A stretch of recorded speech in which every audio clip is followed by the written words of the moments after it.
In a world powered by steam, colossal robots shape the skyline, heralding a new era. The year is 2147, and automatons powered by intricate clockwork mechanisms have become indispensable to society.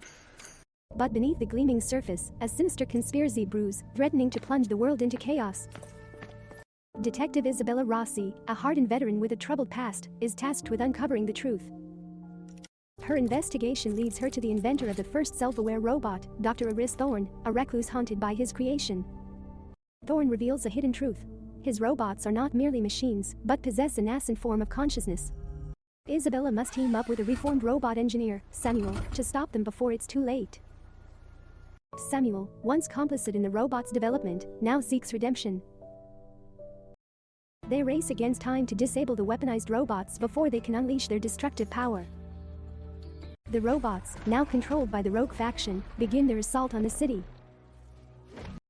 Isabella and Samuel battle against the seemingly unstoppable robots.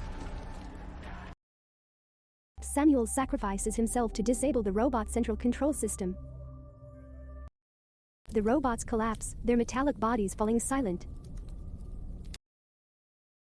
Isabella confronts General Rex, his dreams of robotic supremacy shattered. Nice, dear. In a final act of defiance, General Rex activates a self-destruct sequence, determined to take the city with him. Isabella, fueled by adrenaline and a sense of duty, disarms the device at the last second. In the end, it is not metal and steam that define us, but our choices and our humanity.